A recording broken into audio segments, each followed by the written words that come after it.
morning, everyone. Welcome. We'll begin with a short Buddhist chant that I will do.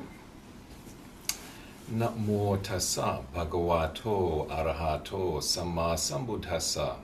Namo tassa bhagavato arahato samma sambuddhassa. Namo tassa bhagavato arahato samma sambuddhassa. Buddhang dhammang sanghang namasami. So welcome to you all here, and also those that are connecting online at home. Maybe those that might be watching and listening at a later time, because we are recording this today. And very much welcome to not just this day, but this period, this retreat period. So as you're probably aware, this is the Vassa Retreat, which is a 3-month period of time that the Buddha laid down for practitioners, especially monastics, monks and nuns, and those that are interested in developing their life, their mind, their quality of awareness, their freedom, to use this 3-month period to define and refine their spiritual practice, their Dharma practice, so to define it and to refine it, and also to develop and deepen meditation practice. So a 3-month block of time that goes from the full moon of July, which for us is happening about Tuesday, Wednesday, to the full moon of October. So it's seen to be the Vassa period. Vassa relates to the time, also the month, and also the rainy season in Southeast Asia, where it's more difficult for certainly monastics to get around. It's rainy, and so the Buddha said this is a time for staying in one place, developing, deepening your meditation practice, defining and refining your approach to your practice and to your life. And so that each year, for a number of years, whilst we're not monastics, but we can still observe this period. So for a number of years I've had this special retreat. Obviously we're not staying here for 3 months, so it's a non-residential retreat. But the appreciation here is that it's about using this time for our own practice. So not just on a Sunday, half-day retreat on a Sunday, and we've got four particular retreats, so yep. July, August, September, October, but to see this block of time, a block of time to be able to really get into your practice more, whilst we're still engaged in our regular activities and work and so forth. That can be part of the practice as well, to see that it's something that we can engage whilst we're still dealing with relationships and family and work life and whatever else you're doing, but in a more mindful, conscious, even meditative way, which makes our practice more real. It's not so much going away on a retreat that's very different, strange from reality and our usual way of life, but bringing spiritual practice into regular daily life, and ideally that beyond those 3 months, that can then flow into ongoing months until the retreat next year. So it's like an ongoing way of developing, enhancing our practice, looking after ourselves. And also in looking after ourselves, we're looking out for others. So looking after ourselves is also looking at and looking after others, because we don't live in isolation, and that how we are does affect how they are as well. And certainly if they're affected in a positive way, that then flows back to us as well. Interestingly, that this retreat period, which pretty much started at the time that the Buddha, just after his enlightenment, and so the Buddhist year for this year, our year is 2026, but the Buddhist year is 2569. So that in being 2569, the Buddha taught for 45 years, so that this retreat has been happening then for about 2,614 years. and it may well be one of the longest ongoing yearly retreats that humanity has. There might be others, but certainly this is one of the ones that's been going for a really, really long time, and we're part of it this year, and maybe you were also part of it last year and the year before as well. So something special. 12 weeks or 3 months is a really good time psychologically to develop some healthy habits, some healthy routines, decommission some maybe old habits or unhealthy habits, and sort of setting up a new way of being. And I think that in that it's sort of, we're just gone past the midway of the year, got through all those holidays and various occasions that happen from Christmas onwards. It's like now the year gets serious, so we can get serious with our meditation and practice, and to see then again, this is like a special retreat time. It's a retreat time, so you may want to add in some extra things, not just meditation, but exercise or getting up a bit earlier, or changing your diet a bit, or doing some reading, things that nourish your well-being that can continue on beyond the retreat time as well. Most of you, I think, did get the retreat notes that were sent out last week. It's about that's the title page is that, and then there's also a meditation calendar where you can write in or tick off that you've done your meditation daily. Even write in the minutes if you want to. Or you can write out of 10 how calm and collected you were. So there was that, and also the actual notes, about 60 pages of notes. Some of you maybe didn't get it, so if you haven't already let Loretta know, then do so we can email those to you. And in many ways it's about using our Sunday retreat day for meditation, for coming together, being together, feeling that sense of community.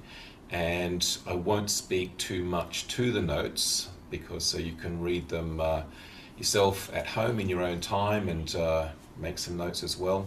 They include questions that you can answer at the end of each section.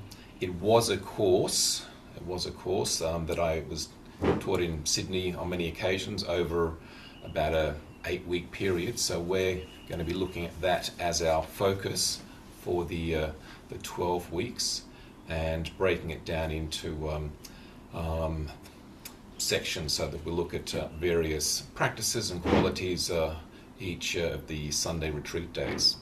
And this is what I like to do with these Vassa retreats, to have a particular theme that we can look at and learn about and apply as our practice, so that again, there's learning meditation and learning a bit of study, so that through the process we grow from this. So quite significant, quite special. On the Thursday nights, Thursday night meditation group, I'll also offer some reflections on the retreat sort of things that we're looking at as well.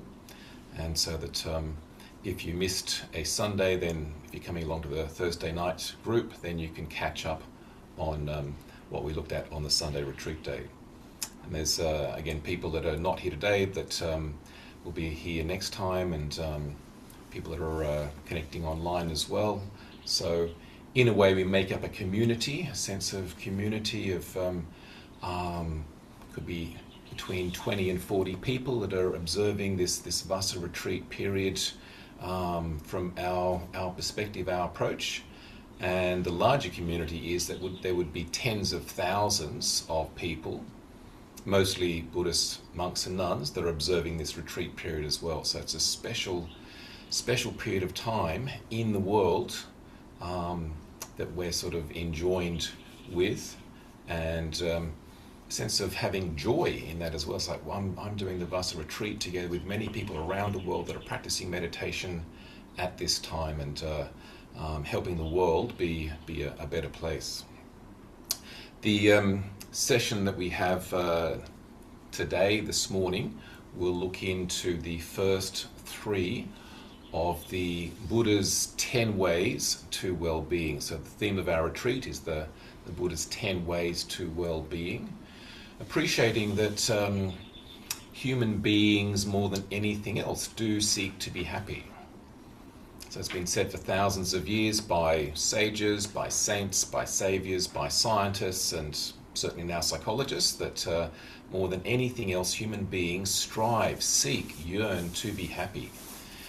And that happiness is not so much just a pleasure, the happiness that comes from something pleasant, but it's the happiness of a contentment, a type of well-being, a sense of ease, a sense of joy, a sense of meaning in life, which includes both being well and also then living well.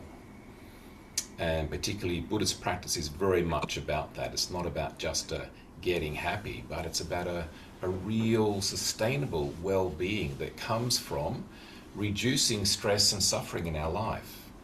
A practice path to create clarity, to create a sense of reducing complications, reducing complexity, reducing conflict within ourselves and between others. So that's what really brings deep, profound happiness, a happiness that ultimately can lead to enlightenment. The Buddha said that enlightenment is the highest happiness. Samsara paramadukkha nibbanang paramang sukhang. So samsara and the ways of the world create great stress and suffering. Nibbana is the greatest happiness. Nibbanang paramang sukhang. So we're all on that path of reducing stress and suffering and creating that possibility of full, complete spiritual enlightenment. And if you don't make it this lifetime, then all being well, you're setting yourself up to continue the practice next lifetime.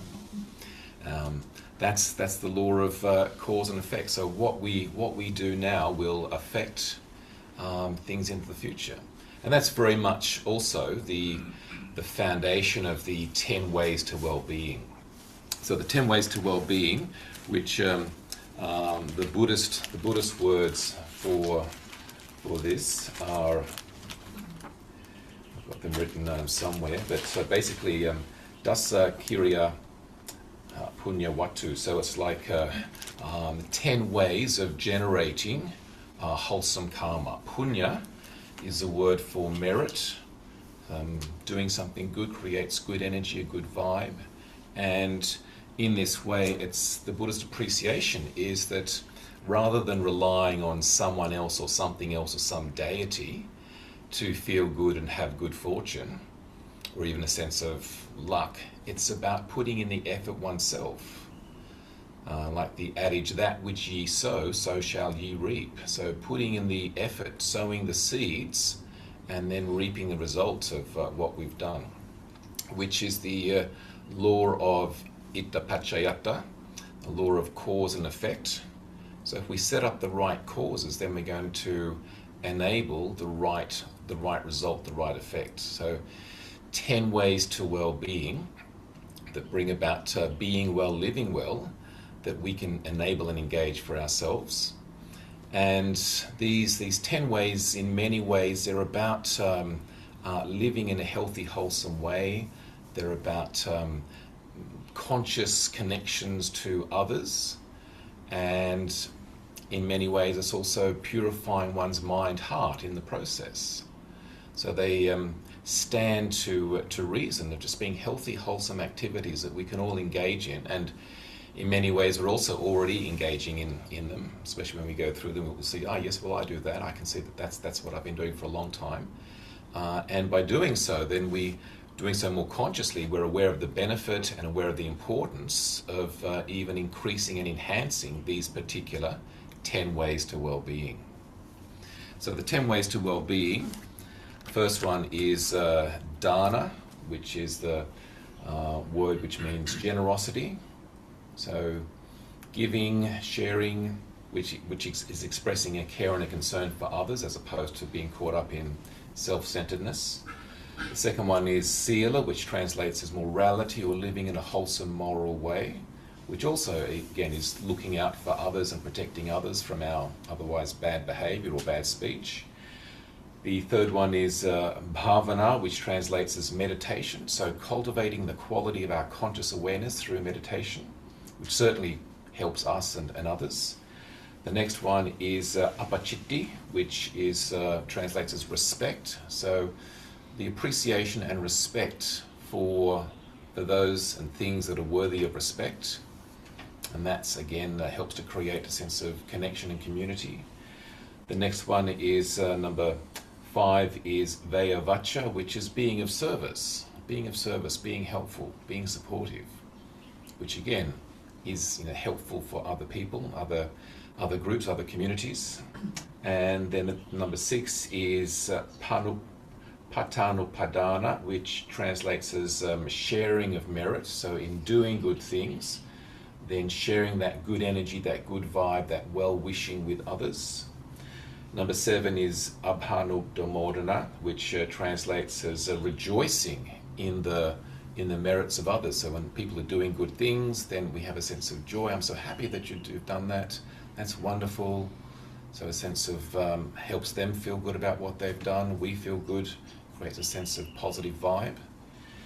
The next one, number 8, is Dhamma Desana, which is giving Dharma teachings, offering some words of advice, some wise counsel, particularly, especially if it relates to the Buddha's teaching. So as an offering, sharing some wise words.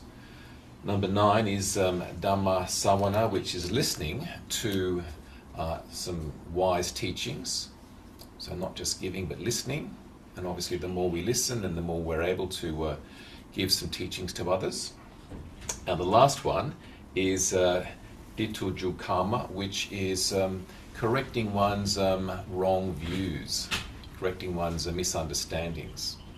And then that very much also helps us and also helps other people as well, so that if we're seeing things clearly, not coming from misguidedness, wrong view, opinion and so forth, but healthy views.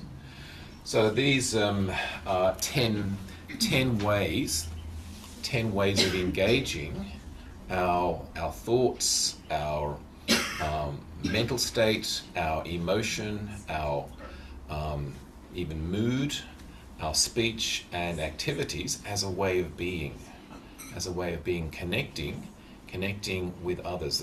These 10 ways are very much practiced not just by oneself, but also through connecting with other people as well.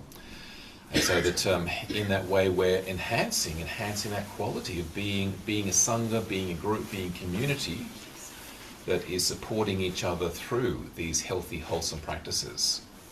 And they all relate to benefits that come to us in various ways as well, which we'll look at over the 12 weeks.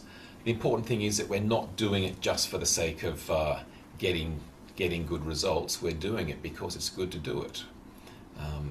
Because if we're doing things just to get a good result for us, for self, then that can be self-centered. But a sense of, I'm doing this because it's helpful for others, it's supportive of others, and I can feel good about doing that. And that's the best way to sort of approach this, even if we are aware that by being generous, then often people then are also more generous to you as well. But we're moving away from a type of a marketplace economy where I give this and I expect something in return. It's more like just giving freely, sharing, connecting, and creating a certain energy or vibe where things just come along and work out in the right way. So we're aligned to Dharma principles. Dharma also means the way of things, the nature of things, wholesome principles which the Buddha taught. So the Buddha taught the Dhamma, the way of things. So by aligning to Dharma, acting according to Dhamma, then things flow in the right way, in the right direction. So today, looking at the first 3, just briefly for now, but the first one being dana, generosity. And we've all been both the engager and in the activity of being generous, and also receiving generosity as well. And it feels wonderful both to give and also to receive. I spent 11 years not having a home, being homeless, not having any money, not having any food that I was able to store, what you'd consider being vagrant, but I lived well supported by the generosity of others. That's life as a Buddhist monk. You don't own any property, you don't own anything apart from a bowl and 3 robes, a bowl to go on arms round to receive some food on a daily basis. You can't keep the food until tomorrow. Just let it go at the end. If you haven't eaten it, it goes to back to the village, or it goes to the animals that live in the monastery. So in that sense of living very simply, but feeling fulfilled in the generosity of others, and also that reciprocity that's providing an example for others. Learning in that process, and many of the learnings that I I'm able to offer to people like yourselves now, from the years of where I was reliant and dependent upon other people's generosity, and now I can share that with people like yourself, and it can flow on. What you might learn here or enjoy doing here, meditation, flows on to people that you connect with. So it keeps on flowing in that positive way. The Buddha said that it's very, very important to practice generosity. Which is why it's the first one in this group of 10. It's also the first in the 10 spiritual virtues, and other sort of numerical collections of the Buddha as well. So generosity is a special way of engaging and connecting mind, heart, speech and activity to connect with others. And so very, very important as human beings. And so over the course of the 12 weeks, see how you can be generous. It might be through saying some kind things, offering some advice. It might be being helpful. It may be giving some things away. See what you can do to be generous, maybe a bit extra generous over the 12-week period. And in that, also it flows on into the second virtue or quality, which is sila, morality, living in a wholesome, healthy way. And that also is a gift to ourselves and others. If we're living in a wholesome, healthy way, it's helping to calm and cool our mind, heart, and also it's helping to be helpful for others. People can more likely to feel at ease with us if we're living in a moral way, feel that they can trust us, feel they want to sort of connect with us, as opposed to people that are practicing or engaging in immorality, activities that are unethical, unwholesome, unskillful, maybe corrupt. So it's like you don't want to sort of be around those people. You don't want to connect with those people. But practicing morality is a wonderful way of connecting and sharing and gifting our goodness into our relationships with other people. And also it really sets the mind up for meditation.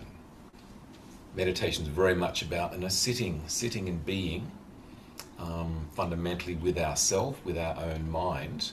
And if we're living in a wholesome, healthy way, then we're not sitting down and feeling regretful, remorseful, upset with ourselves, angry with ourselves, or even not wanting to sit down and be with ourselves because we're going to be overcome with thoughts of regret and guilt and shame and so forth. So the more we're able to practice morality, it sets the mind up for meditation, to feel totally at ease, totally comfortable with ourselves, which is why many of these qualities go together with meditation. So morality goes together with meditation. In fact, the whole of the Buddha's teachings is summarized as sila, samadhi, panya, morality, meditation, and wisdom. Sila, samadhi, panya. So that the morality is something very, very important, and it flows in, sets the mind up and the body up for meditation, which is the third of these qualities, practices that we're developing. The Buddhist word for meditation is bhavana, which is generally translated as meditation, but more specifically it means a cultivation, a growing, a developing. developing of the clarity and purity and strength of the mind. Often it's paired with the word chitta, so chitta bhavana. Chitta translates as mind or also heart, sort of the quality of the mind, heart, that sort of more spiritual heart where we feel. It's like when we're feeling kind, it's not so much of a mental thing, it's sort of a heart feeling. We even feel that in giving or receiving, if we feel it in the heart. It's like, and in Buddhism, the chitta is often paired with both words, mind-heart development, mind-heart cultivation, mind-heart practice. So chitta bhavana, cultivation of the clarity and quality and purity of our mind-heart, because ultimate happiness and freedom, it's an inside job. It's about the quality of the mind-heart. It's not just what works for the body, but because people can have lots of things that they thought, oh, that's going to make me happy if I get that or do that, but it's about how the mind-heart feels, and particularly that's where the meditation comes in. So the first set of 3 qualities and practices really sort of work together, support each other, being generous, giving, then also living in a wholesome, healthy, moral way, and then also cultivating the clarity and quality of our mind through meditation. It becomes a really healthy practice trinity. And with these, over the course of our 12 weeks, to appreciate that whilst we can talk about these 3 today, but they're to be carried on throughout the 12 weeks, and even the ones that we haven't spoken about, in terms of the 10 ways to well-being, they're to be practiced as well. So it's good to maybe read what the 10 are, and so that we're engaging them, even maybe simultaneously, all together, in various ways and occasions, so that there are a group of 10 things that we're engaging as our way of being and interfacing into life, into our experience, into our ways of being with others. Before we settle into some meditation, any questions or comments about the approach for our retreat, the 10 ways to well-being, and particularly the first 3?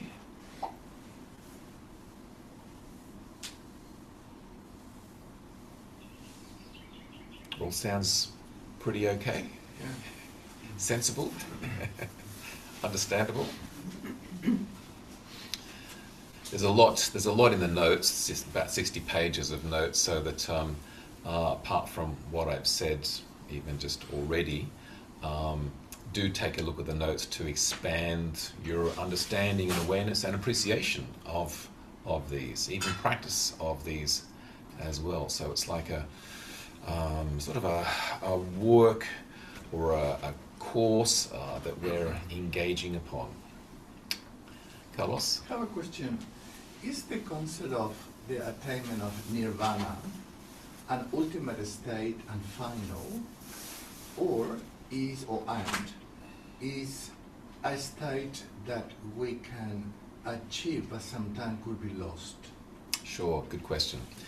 The beauty of the realization of full, complete spiritual enlightenment, nirvana, is that once it's realized or attained, it's not lost at all.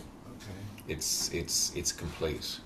There are 4 stages in terms of enlightenment, and but with each stage, the person having reached that level doesn't sort of fall back. It's like you've achieved that. It's a bit like not so much like physical health, because you can get really healthy then get really unhealthy, but this is like and even with mental health, you can have a certain mental health and then lose it, but this is more of a spiritual health and a spiritual realization that is not lost. So it's that's why it's appreciated so much. The mind is completely let go of being caught into the 3 ills of greed in its various ways and guises, anger, various degrees of anger, and also ignorance or confusion, delusion. So the three ills, like a three-strain virus, a tri-strain virus, greed, anger, ignorance. The mind that's fully enlightened is fully liberated from being caught up in those three things, uninfected. Can you repeat that, the three things? Greed, Yeah. anger, and ignorance. I have nothing of that. Of course. So I call it the GAI virus. It's like a three-strain virus that humans are infected with, and it's about developing the antivirus, generosity, kindness, and wisdom. Yeah, beautiful. So the more we engage and practice the antivirus, then we become immune to being infected with other people's greed, anger, ignorance, and also, like our own immune system, which protects our physical body from bad cells and toxins and viruses and so forth, outside, inside, so that our mind can also be immune from our own negative thoughts of greed, anger, ignorance, so that we don't buy into those. We're sort of unaffected by a greedy thought or an angry thought, just like, don't buy into that one. We have that equanimity, that objectivity, and that becomes a practice in itself. Even part of practicing morality, that inner morality, is to protect our mind from being caught up and engaging with greed, anger, aversion, hatred, and also ignorance, self-centeredness, delusion. So there's that inner mental purity, which then helps with regard to meditation, and also in terms of being able to be more caring and generous and supportive towards others, because we're less caught up in ourselves. Brendan? Yeah, just thinking about the question from Carlos. So when you become a stream enterer, that's the beginning of where you can't go backwards, right? Yeah, first stage of enlightenment. Because you've overcome doubt. So there's no more doubt about the path forward. Yep, very much so. So the three things that the stream enterer, someone that has entered the stream going towards enlightenment, that certainty, overcoming doubt about the Buddha's teachings, that this is a way to full, complete spiritual enlightenment, overcoming being caught up in blind beliefs and superstitions, thinking this talisman is going to save me, and that sort of thing. And then also they've had insight into not self, how what we take to be ourself is just a flux. It's a flowing mental process of identification. So you can see the truth, but you don't know the complete truth yet. Yep. So it's like a taste of connecting. It's like getting into the stream. You maybe not swimming yet, but you're sort of like you're in the water.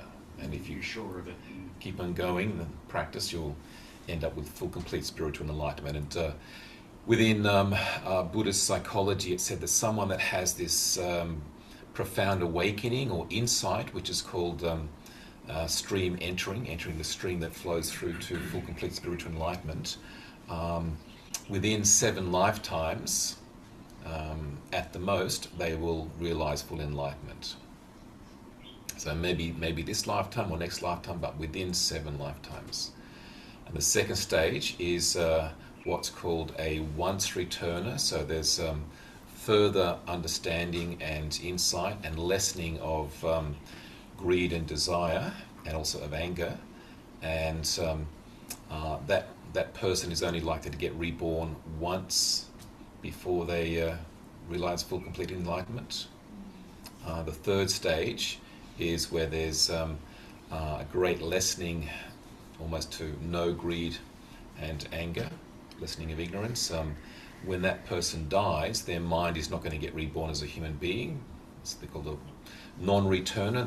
Their mind will be reborn in a higher realm where they will realize enlightenment.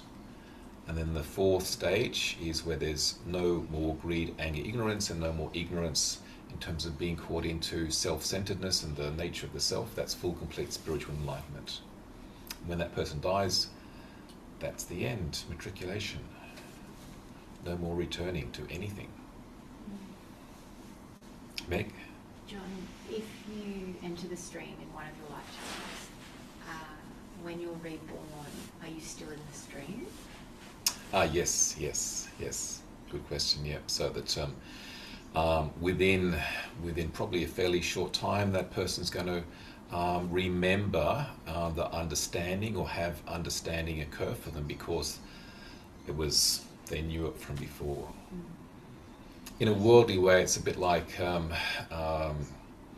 someone that's in their lifetime they become a master violinist, and then in their next life, and they die to get reborn again. So how it's explained a bit in Buddhism, and so they get reborn again, and as a child they're wanting to play the violin, and they pick it up, and they're a natural. It's like, wow, it's like as if they've been playing, for a lifetime. Well, they have.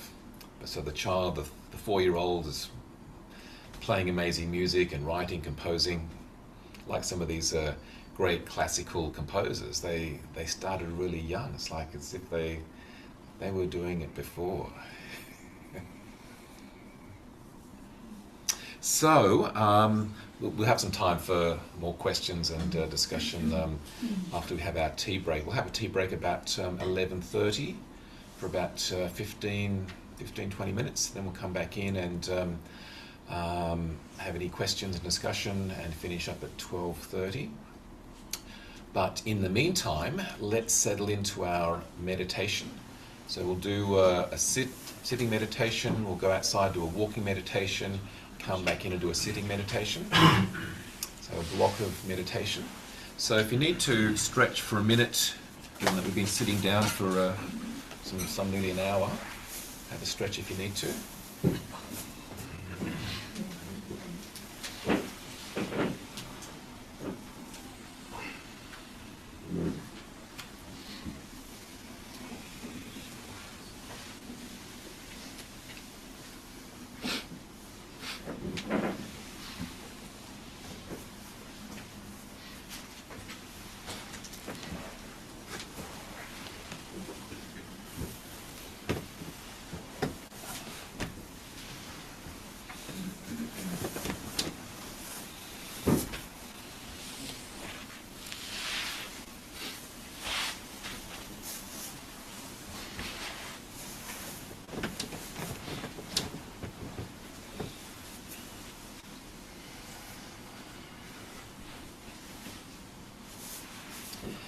So we've all practiced meditation before?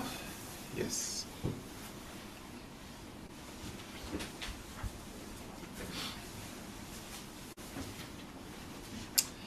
So having found a comfortable sitting position, aligning our body with some degree of symmetry, balance and poise. Our eyes gently closed, helping to bring our awareness within. And having an initial deep, relaxing, letting go breath, breathing out any stress, tension that might have been building in our body in the process of arriving here this morning. Breathing out, relaxing, releasing, letting go. As we settle into our meditation and settle into our Vassa Retreat for 2026. Vassa Retreat period 2026. Enabling and engaging meditation to nourish and nurture our mind. Meditation being one of the most wholesome, healthy things a human being can do. A very wholesome moral thing that we can do. So we're practicing morality through meditation, and also becomes a great gift to others, the generosity of gifting our calmness and clarity, our peace, our presence to others, both whilst we are sitting meditation and also outside of the actual meditation activity. So in practicing meditation, we're engaging the first 3 of our 10 ways to well-being, generosity, morality, and the meditation itself. And before bringing awareness to our breath, our main reference point for connecting into the present moment is noticing and feeling each breath. Just bringing awareness into our body, sensing, feeling our body sitting here. Mindfulness of the body, particularly as we come to our senses. Coming to our senses both literally and metaphorically. Bringing awareness to our sense experience, which is always only happening in the present, and coming to our senses, coming to clarity. Beginning with the sense of touch, noticing some touch points as a way of generating mindfulness in the moment, feeling our feet, connecting with the floor,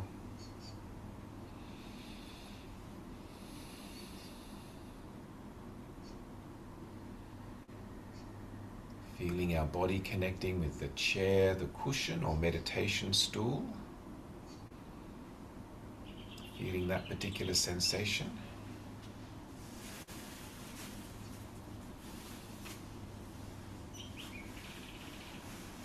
Then noticing and feeling the placement of our hands and fingers resting in our lap. Contact sensation, hands and fingers.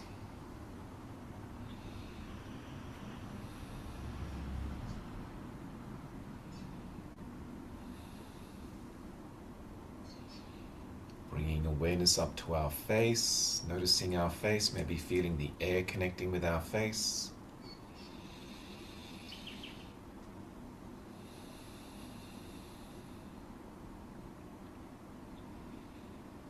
And then from the sense of touch, moving awareness to the sense of sight and seeing as we perceive some degree of light coming in through the closed eyelids. Seeing that lightness, brightness, color, patterning, or just a blankness. Simply seeing. That sense of sight and seeing, that lightness, brightness, blankness.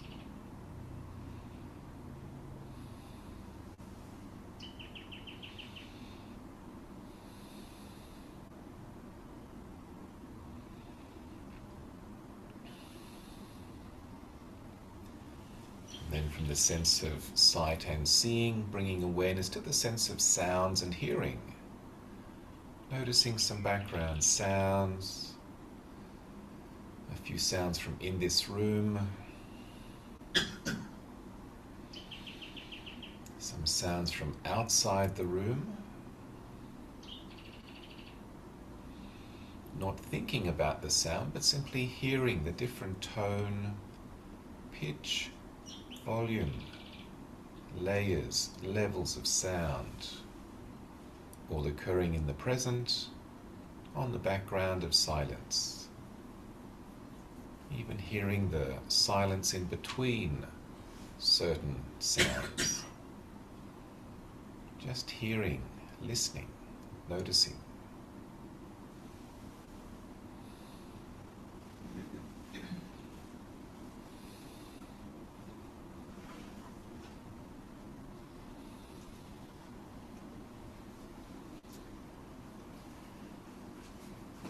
From the sense of sounds and hearing, moving awareness to notice the last two physical senses, sense of smell and taste. Any aroma, fragrance in the room that we can notice. The smell of the incense. Noticing any residue, taste, flavor in the mouth. Just noticing.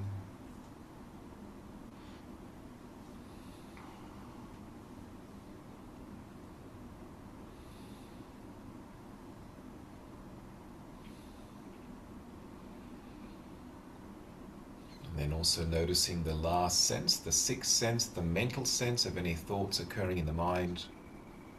where all thoughts occur merely as a mental image that we see, or a mental sound, voice that we hear.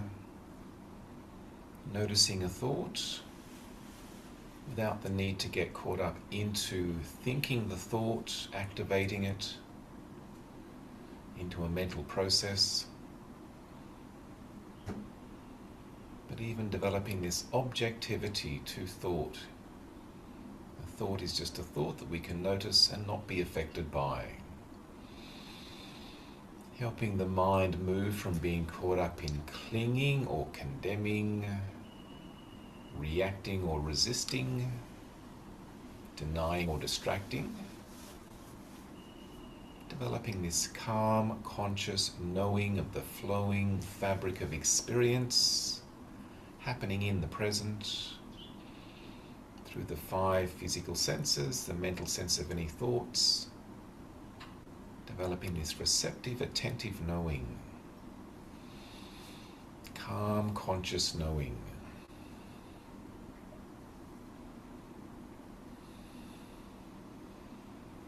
Moving the mind from the mental comments, commentary, critique, concerns, complaints.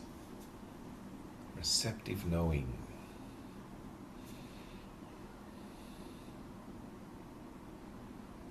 And particularly noticing the sensation of the breath, the sense of touch, the touch of the in-breath, the touch of the out-breath, at the nose-nostril area. Feeling that inflow, that outflow.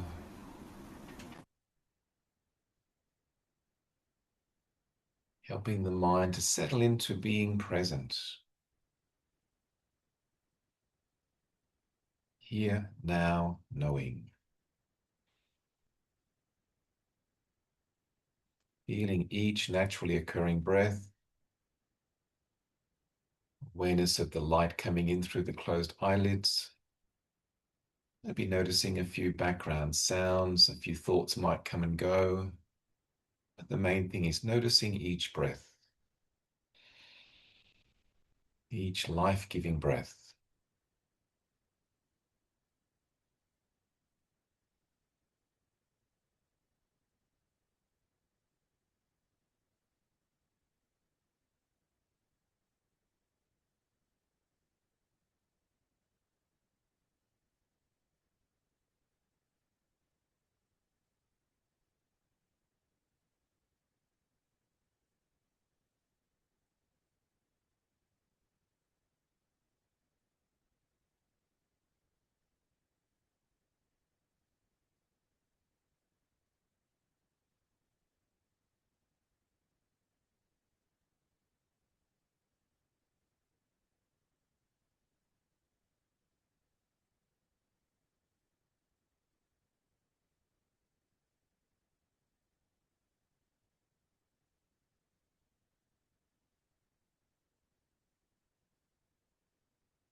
Simply sitting, sensing, savoring the moment through each mindful breath, mind and body aligned in the present.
Just noticing if the minds go caught into some thinking, and if so, gently retrieving our attention and returning it back to the breath, connecting with each breath in each present moment.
Just a few more minutes left in this meditation, maintaining our focus, feeling, knowing each breath,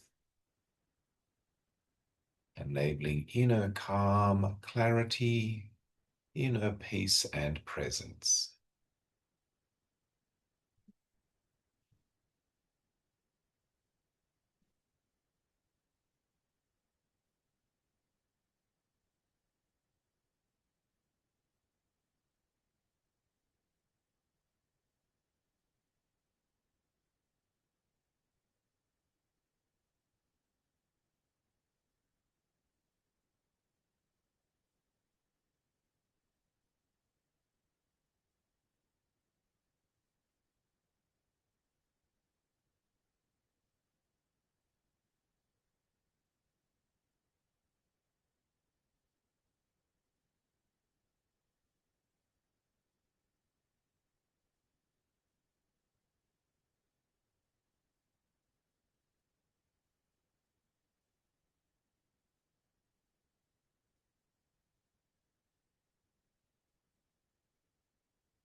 Just before ending this meditation, inwardly reminding ourselves to try and sustain as much of this calm, mindful awareness, keeping that going on into the ongoing moments, minutes, hours of the day and evening, keeping our mindfulness going. And to end the meditation, just taking a deep breath and slowly opening our eyes to finish.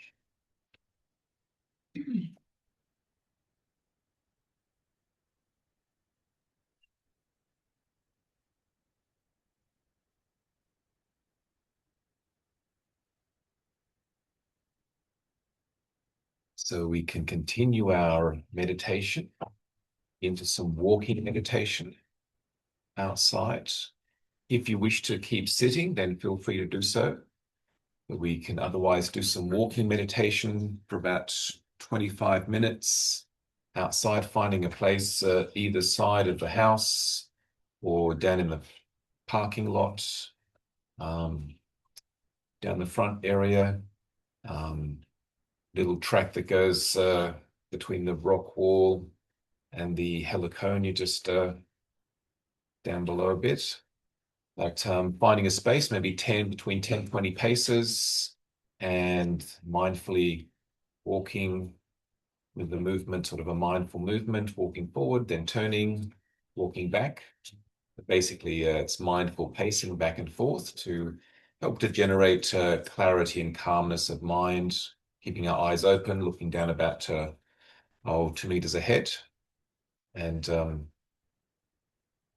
seeing how you can generate that inner sort of groundedness and collectiveness through the walking meditation. We'll come back in after I chime these, so you hear these. In about 25 minutes, come back in mindfully, sit down, and we'll then go straight back into some sitting meditation. So developing this momentum of sitting and walking and sitting. And again, if you do want to keep sitting, that's fine. If you want to come back in from the walking and sit before we start as a group, that's fine as well. But keeping what we call global silence, so we won't be speaking whilst we're out there. It's keeping silent and keeping collected, staying mindful presence. And we're fortunate to have some good weather, so enjoy being outside. If maybe not good to walk in bare feet, if you're on the grass, there are bindies in the grass, so just be careful. So we'll see you shortly. Enjoy.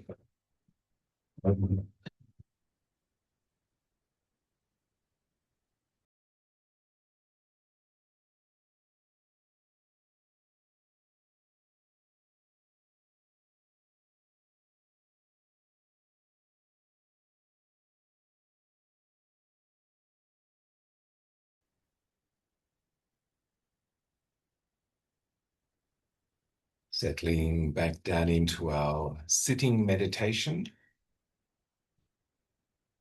aligning the body with some degree of symmetry, balance, poise, enabling inner mindful presence.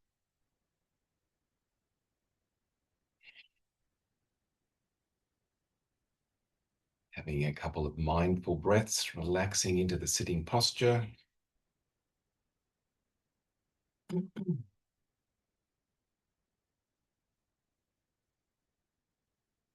Feeling the body sitting.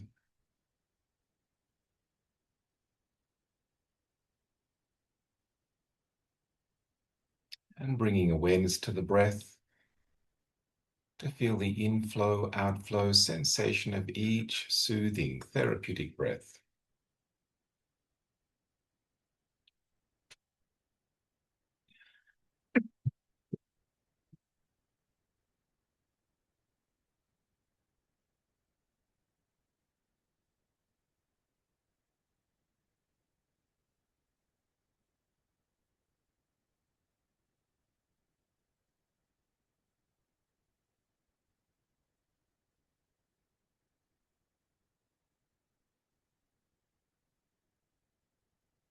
Simply sitting,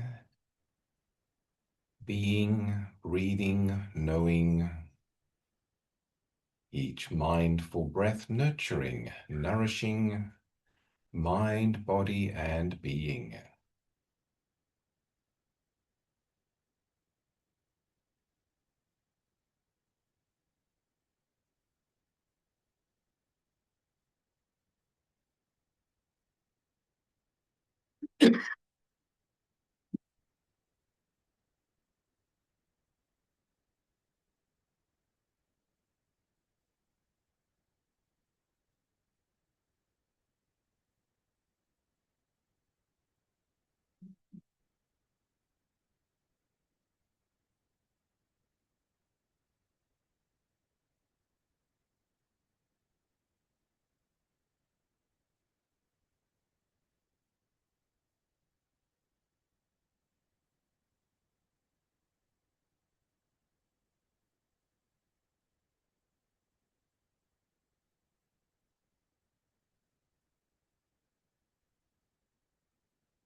In the last couple of minutes of our meditation, being extra mindful to sit, be, breathe, know, allowing the mind to settle into this inner calm, clarity, peace, and presence.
Now, just before ending this meditation, inwardly reminding ourselves to try and sustain as much of this calm, mindful awareness, keeping that going on into the ongoing moments, minutes, hours of the day and evening, keeping our mindfulness going. To end the meditation, just taking a deep breath and slowly opening our eyes to finish.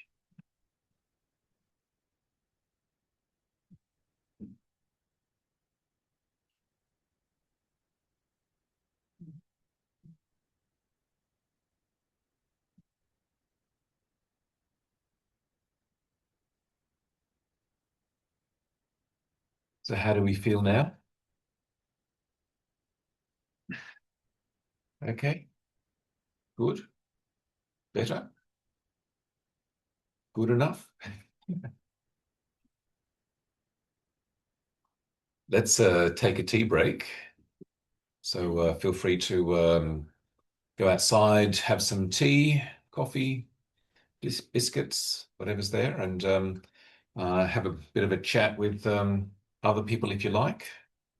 Make a new meditation friend. And then we'll come back here in about 20 minutes and then look into any questions and discussion comments, so forth, or finishing up at 12:30. So please help yourself.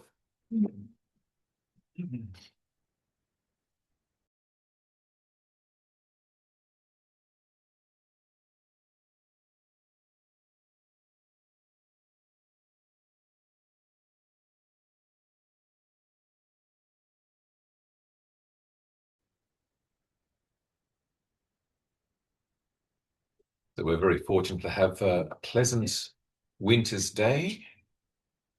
Some nice sunshine, a little bit of a cool breeze. Perfect weather.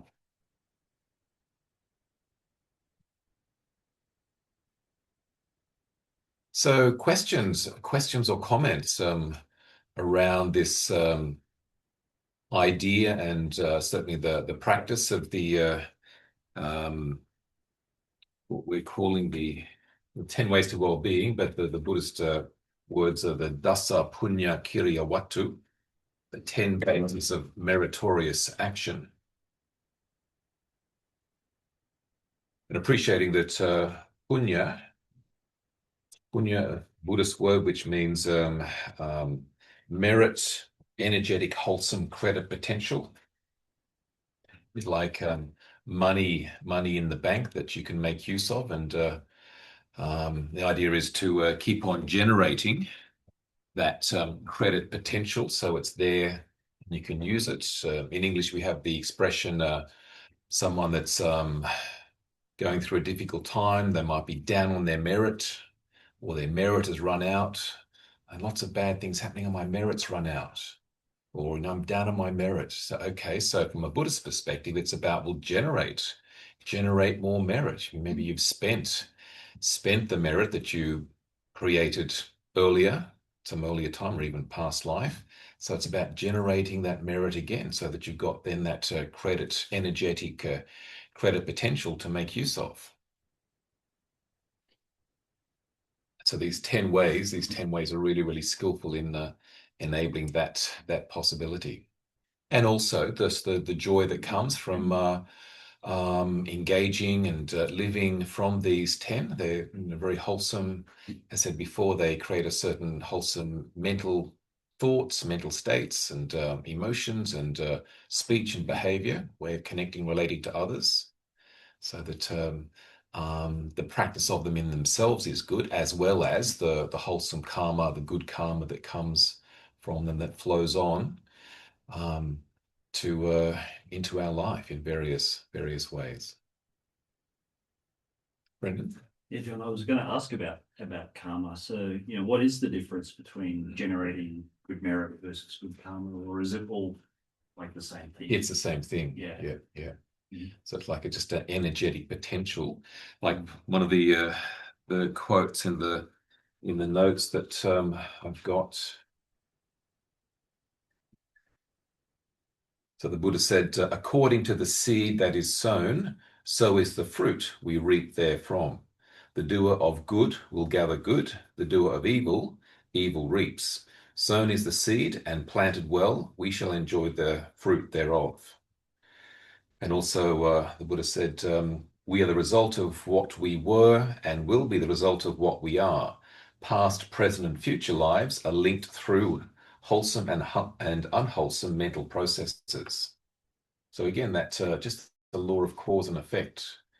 Cause and effect. It's a bit like the way in which the weather works. Weather, climate, it's cause and effect. The sun heats the ocean up and evaporation, and then that creates clouds, and the clouds then sort of affect the land in a certain way. Just this process, and high pressures and low pressures, all just balance and cause-effect dynamic.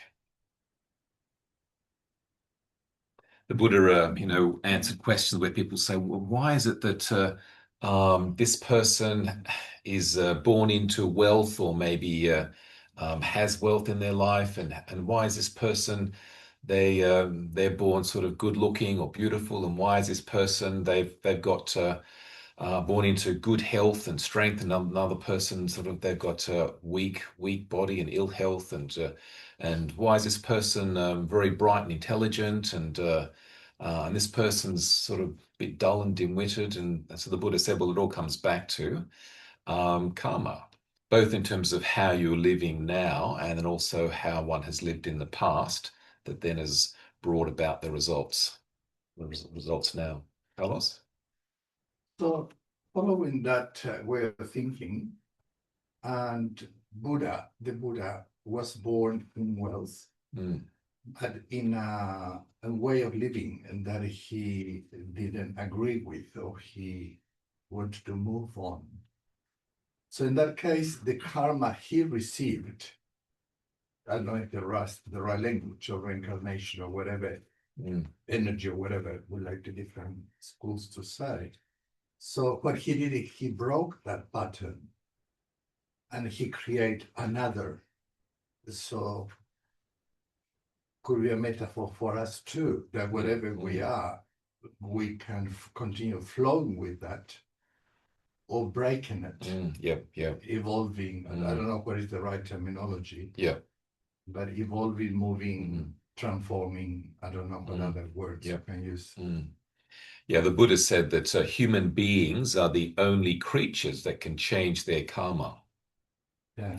So often, like animals, they can't change much about themselves, but human beings, because of their ability to see cause and effect and choose, I'm not going to do that. I'm going to put in extra effort and make a difference. Then they can change their karma, which is quite powerful. But also can change the karma of the animals. I had a dog called Humphrey that her karma was not very good. He was abandoned. It was a rescue dog, and then he ended life as a beautiful life. So we can also change the karma of animals. That's right. Unless it was Humphrey's karma to become a rescue dog so he could meet you. It could be that. Same with my dog Tigger, he was a rescue dog. Was he? Yeah, got him at the pound when he was 9 months old, and so he now lives a life of luxury. But I have been teaching him to count. He can count up to 5, and he knows which is his right and left paw. Oh, wow. And so, and a whole bunch of words as well. So, and he can be patient, teaching him patience, because I thought if he's going to get reborn as a human, he needs to basic sort of understanding, especially being patient, just not eating straight away, so that I can put his favorite food on his paw, and he'll wait until the saliva maybe dribbles. He waits until I say okay, and then he'll have it.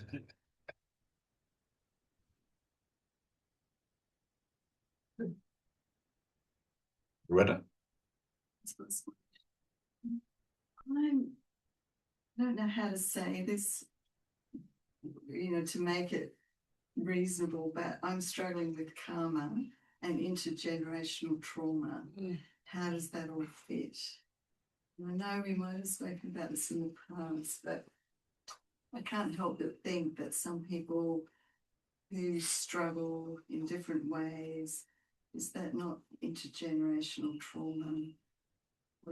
Yeah, well, it could be. Karma? Yeah, it could be. So intergenerational trauma certainly could be the results of karma, and everything, is basically cause and effect. Some things there's more intention, so karma relates a little bit more to the intention that's there, and in terms of creating karma through intention. So, for example, if somebody accidentally treads on an insect and kills it accidentally, then yes, it's karma that you weren't mindful and you maybe feel upset about doing that. But there's more karma, negative karma, if you intentionally seek out an insect to kill it and destroy it and push its brains into its belly.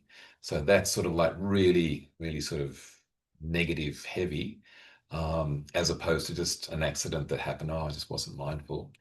So one has to be careful to sense, what's the intention behind this, because it will bear fruit. Hence the importance of doing things that are wholesome and mindful and done with good intent. But basically, the Buddha said, we are the owners of our karma, heir to our karma, born of our karma, abide supported by our karma. Whatever karma we shall do for good or for ill, of that we shall be the heir. But the karma doesn't necessarily need to be, it's not just black and white. So it's what we might see is, oh, that person's, they're having some really bad luck. They must have done something bad. Not necessarily, because the best way of them waking up might be to have an illness, or to have something happen to them that then gets them thinking, what am I doing with my life? What am I associating with these people for? Why did that happen to me? I need to maybe make some changes. So sometimes what might be seen as a negative is actually a motivation to a shift to something more wonderful and positive. So it's difficult to sort of go, oh, they've got bad things happening to them. They must have done something bad. Not necessarily. So this can be applied also, for example, for the Tibet that is oppressed, no? Yep, Entirely yep. by China. So it's not something they have done, but they are suffering anyway. Not only them, so many places in the world, but that Yep. is an example. So, for example, if China didn't invade Tibet back in the 1950s, and it's unfortunate that happened, very unfortunate, and all the people got killed. But what's happened as a result is that Buddhism's become spread around the world in a huge way because of the dispersal of the Tibetan culture to places like Tibetan Buddhism in America in a big way because of what China did to Tibet. So it's like, well, was the fact that many lamas and rinpoches and ended up in America and England and so forth and taught people. Is that good? Yes, but that came as a result of their country being invaded. Is that good? No. Well, but there's been a good effect come from it. So it's not sort of always black and white. Sometimes negative things happen, but they become a positive. I think the main thing for us to be aware of is what we do, our intention, doing things with wholesome, healthy intention, and doing things that are sort of skillful and wholesome and moral. And generally, it's going to have a positive effect. Sometimes it may not directly because we do some good things, and then people go, well, I don't want to be your friend because you're too nice, or you're too moral, or you're no fun. You meditate, you're no fun, and so we lose friends. But sometimes, again, negative things happen until there's a positive thing that might occur. And the opposite too. That's right. When, Yes. when John Howard was here in the government, I said, don't shut up Pauline Hanson, let her talk. And they shut her up. And now it's the second power. So something yes. You shut her up and this cause effect. Brendan? Yeah, John, I was going to say, I think the Buddha talked a lot about views and not having fixed and set views as well, and that I guess comes back to the fact that bad things or things that appear bad may not necessarily end up being bad, or they can have good results. So just looking at everything as good, bad is not, I guess, the right way to look at things. Yeah. So that seeing things as somewhat relative, and also time as well. Sometimes, yes, in time you see, well, actually, it might have been bad at that time, but actually it went through a certain set of circumstances that then was quite helpful. I was thinking that when I went to England as a Buddhist monk, I took malaria with me. So I wasn't there long before the malaria came out, and I ended up being in an isolation ward in a hospital for a couple of weeks, and which was bearable. It wasn't too unpleasant. But one of the nurses there, she was a Malaysian woman, and so she was interested in Buddhism, and so I told a bit about Buddhism. Then then when I got out, she at times would visit the monastery and became a supporter and was benefited from me being sick in the hospital. So, good luck, bad luck, you never know. I just want to reflect on, I worked in a country where karmic views were sort of very common. And I think I work with people with disabilities, and often they attributed the child's disability to the bad karma of the mother. And now I sort of think about that created a lot of rage and anger in me, because I had a very imperialist worldview. But now I realize that maybe it's those people that are thinking that that's that mother's karmic situation is their ignorance or their greed and their ill thinking. And now I'm thinking that maybe my anger was the wrong response. Well, clearly the wrong response, but the learning and lesson for me was about compassion for the people that held those views. So what I saw is really challenging for me growing up in our culture and living in a culture where karma was just a common word and a common understanding.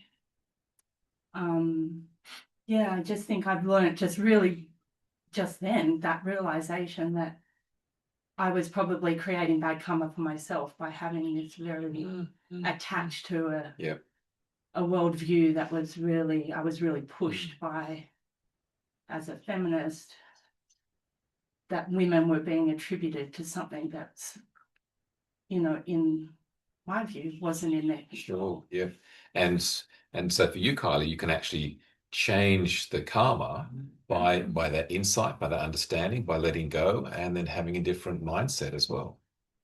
And that's the beauty of mindfulness. It's really, really primarily through being mindful, through being aware, that we're then able to change how we think, see, feel, behave, relate, changing our karma.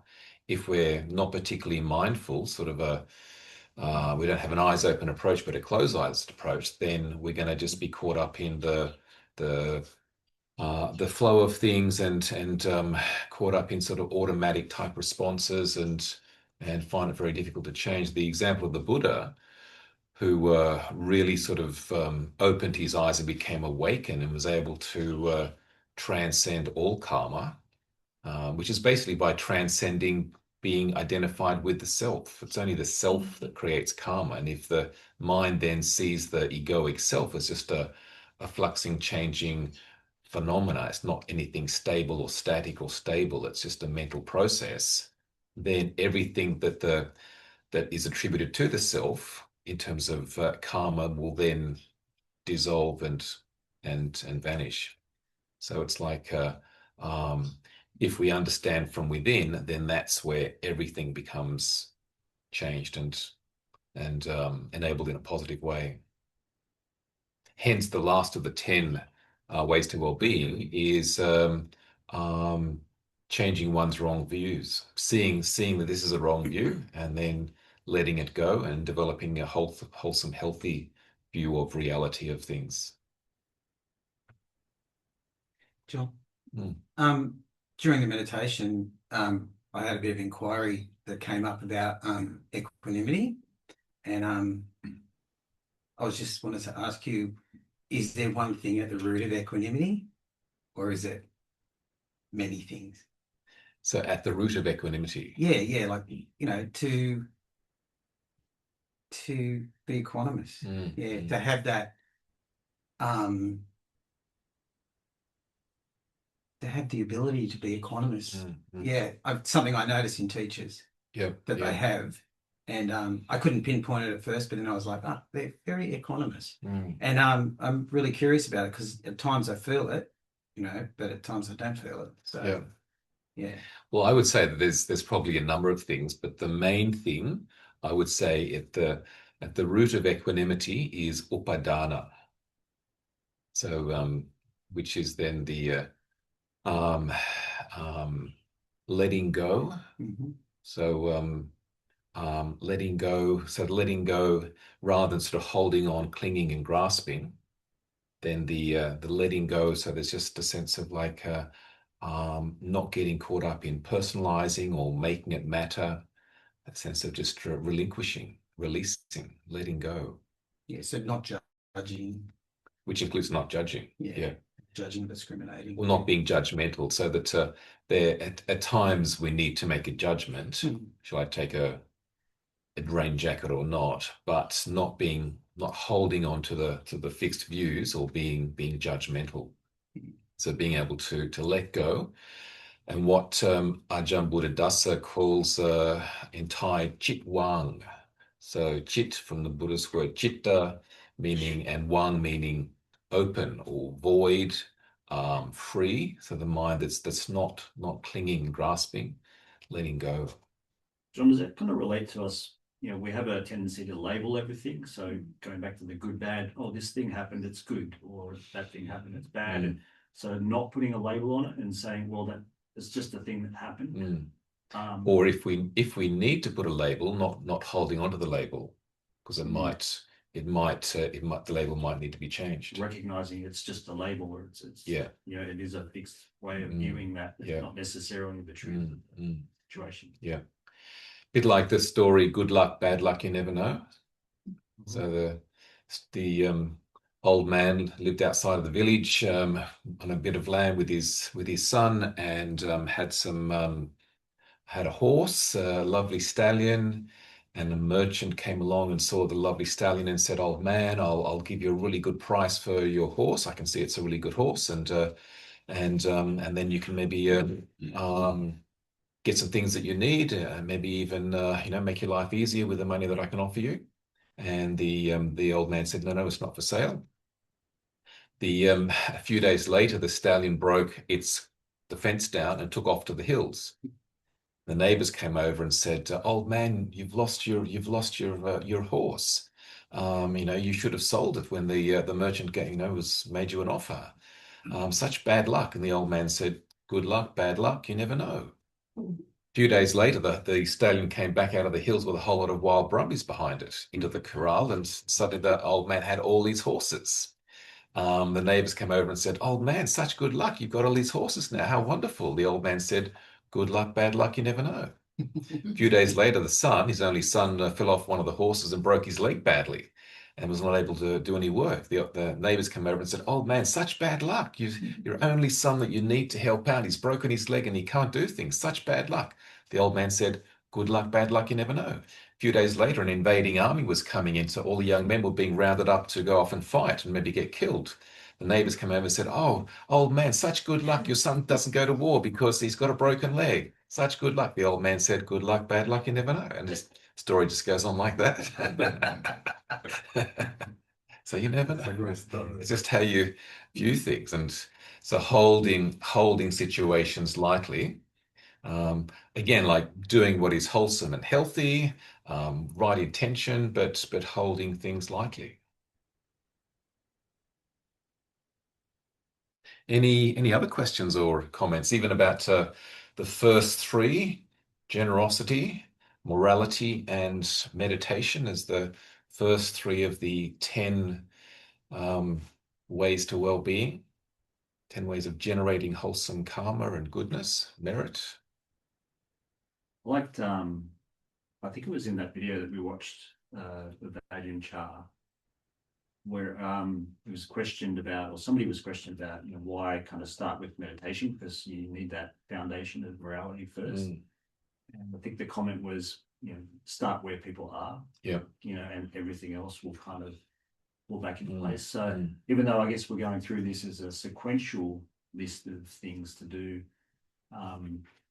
it probably doesn't matter where you put your focus. If you focus on one thing, then the other things will probably come exactly along. Yeah. And by practicing one, we're also practicing the others as well. Like even listening to wisdom teachings, that might be a place where one starts and then gets motivated to maybe go and be generous, and then to maybe do some meditation, and then to sort of see the importance of looking after oneself, living sort of in a wholesome way, and then sharing some of these ideas with others. And so there's doesn't really matter too much where you start, because they're all connected. But certainly in Buddhism, a lot of things do start with generosity, which is making that wholesome connection. it's easy to be generous. You know, a child can be generous and towards its brother or a sister, or give a friend something.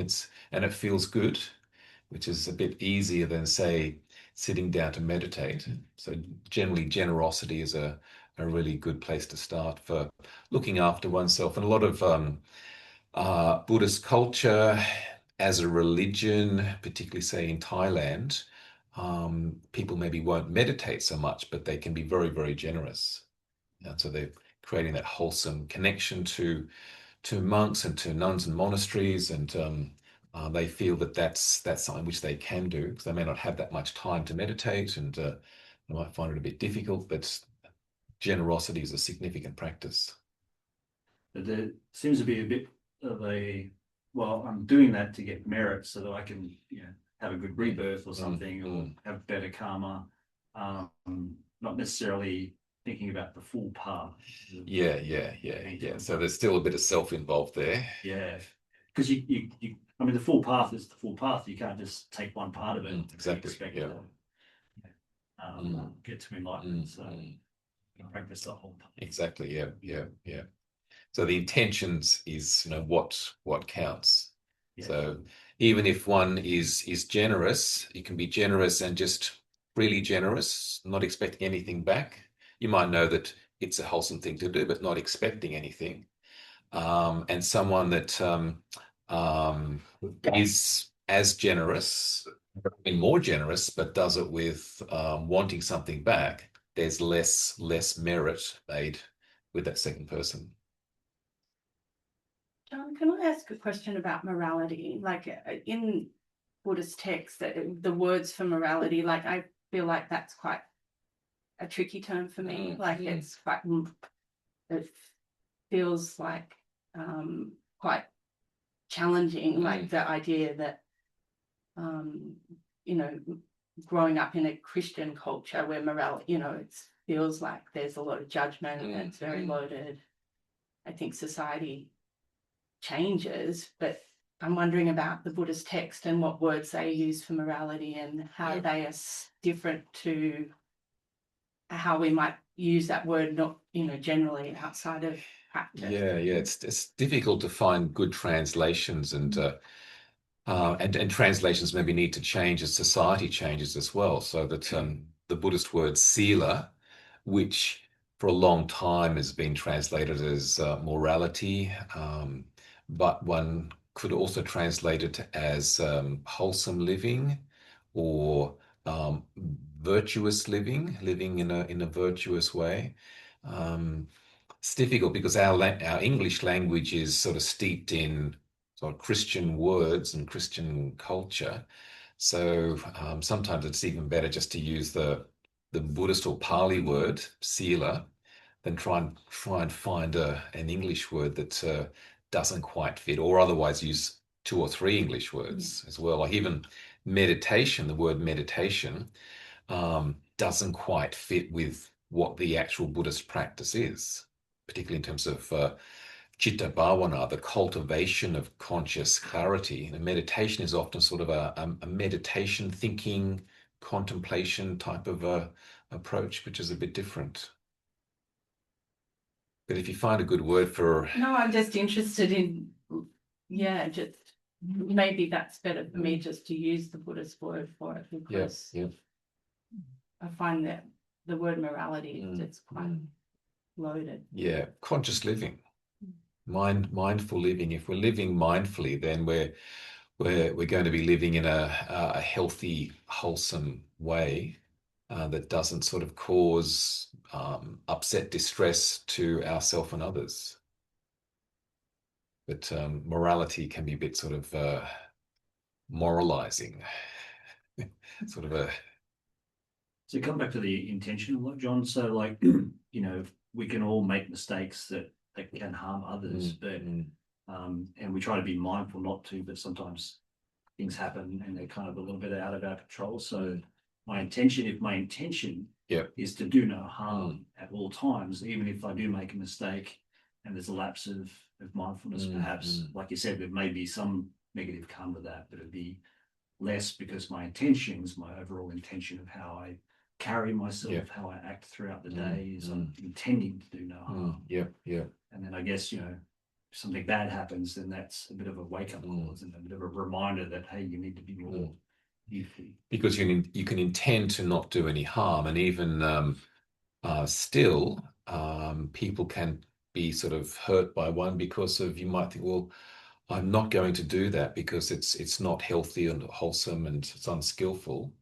And because you don't do it, someone gets upset, because you're not going out clubbing with them, and I'm upset you've hurt me, you're not going out clubbing with me or whatever. And um, so again, it's always quite relative, and it's about also seeing that maybe there's a bigger picture. Someone might get hurt by you doing something intentionally good, but that down the track they might go, oh, actually, maybe I will go to the meditation group and won't go out to the pub tonight, because you've set in motion some thoughts and some ideas that the person can come around to what's going to work for them. You need wisdom as well, right? It's not just a matter of having a good intent, but try to apply wisdom to those situations and learn from the mistakes that happen. Yes. Going back to Dharma and giving, I've got a friend who's inherited quite a bit of money, and he gives it out to villages in Nepal and stuff. But there's a real self-righteousness about it that I react to. He's my partner, and I don't know why I'm so reactive to that. There's a sort of a moral, thing, and it's not so much ego. It's this, like as I said, self-righteousness, and I just try and sit with it. And why am I reacting to that? It's not, it's given without it wanting anything back. However, there's a sort of egoic component. So it's sort of some degree of power or control in his giving. Yeah, well, he doesn't get power. He doesn't have power over the people he gives it to, or the village. Maybe it's control and all that. It's a sort of almost moral high ground. Yeah. But it's just something that I'm more interested in why I'm reacting so much to it than what he's doing. Yeah. So if he changed his attitude, then you'd feel differently towards. Yeah, absolutely. Yeah. Great. That's what I'm like. Like it's really good to give, and I guess people give where they can, in the way that they can, with the attitude that they have. In time, he might sort of see a bit differently, still give, but give with a different attitude. And I guess for yourself, it's just like, okay, well, I see my unease or irritation or frustration, and that's what I can then maybe work on and let go to, as like one of the 10 is rejoicing in other people's generosity and other people sort of doing something good.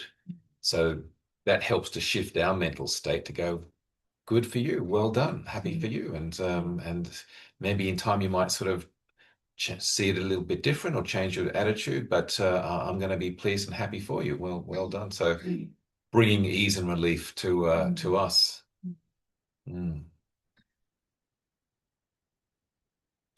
So let's finish up for today with a very short sort of meditation. And what we usually do is to dedicate the goodness of our morning, the goodness of our retreat, the goodness of our meditation to others. So again, gifting that, which is a wholesome way of connecting with others. So just taking this time to settle into the present moment, our eyes gently closed, bringing awareness within, and having our initial deep, relaxing, letting go breath, helping to calm and clear the mind, helping to bring ease and well-being to the body.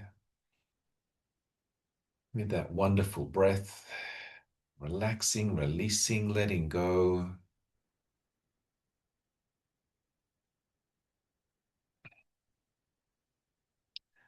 And feeling into the present moment through feeling into the breath and the body.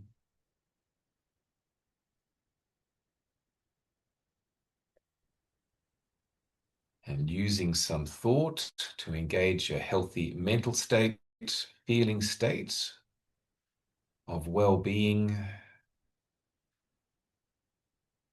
Thoughts such as appreciating, I appreciate this possibility of engaging into the Vassa Retreat for this year, 2026, a feeling of joy.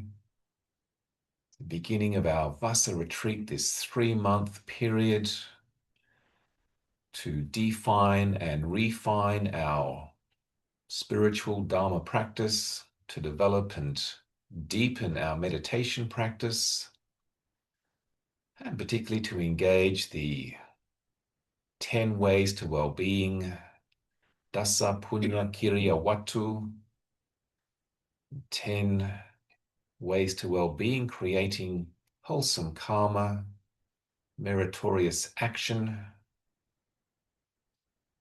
that helps both within and without this micro to macro correspondence, looking after our mind, heart, as we interact and engage into relationship with others, into community. So feeling good about that, sense of joy.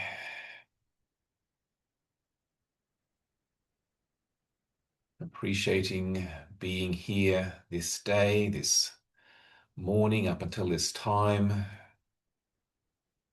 Wholesome activities of sitting as a group, sitting meditation, walking meditation, listening, asking questions, sharing, feeling good in ourselves for what we've done, and the wholesome energy, good karma, the merit, punya from this, gifting that to others. If there's a person or some persons in particular that like to share this goodness with, and bringing them to mind, I give this goodness to you. May you be well and happy, free from pain, issue, illness, living your life well. This gift of good energy, good vibe.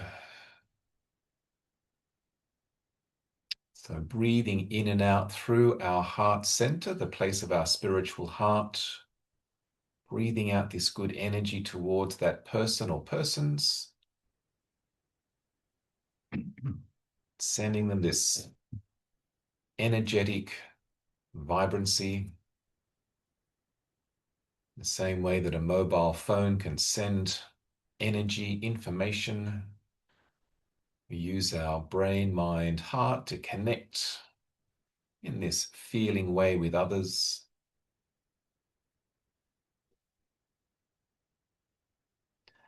So may you or those people be well, happy, free from pain, issue, illness, living their life well. Breathing into, breathing out from our heart center, making this energetic connection.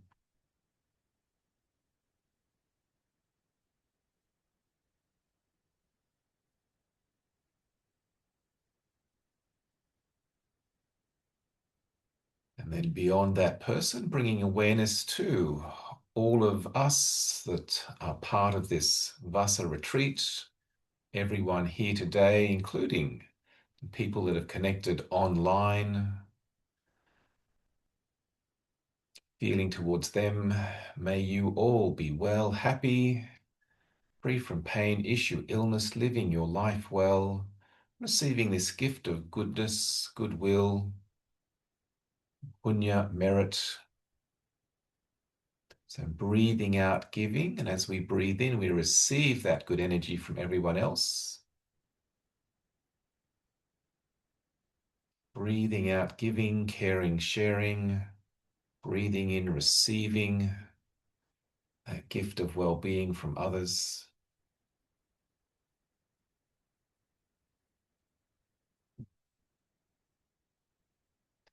Breathing into and out from our heart center. Feeling this good energy, this good vibe, this wholesome karma merit, sharing and receiving.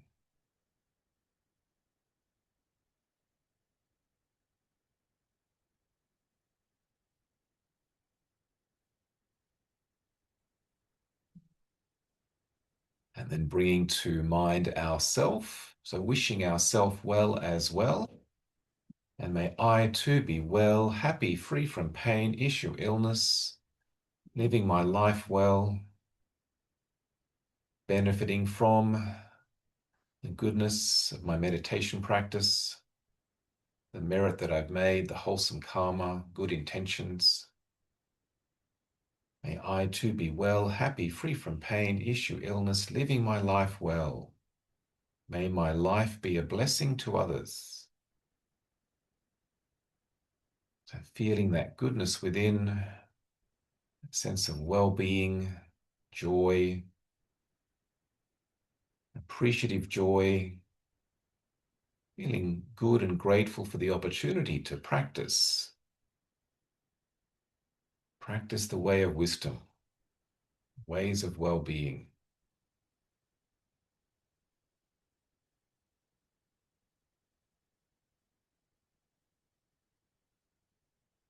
And setting forth the right intention to continue with our meditation practice, continue with our wise reflections, our study and learning for the benefit of ourselves and others, particularly on this Vassa Retreat period.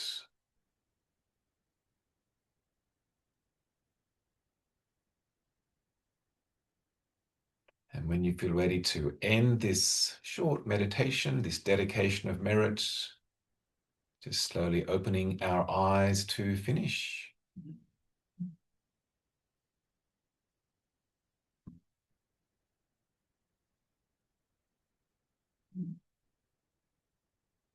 Thank you, John.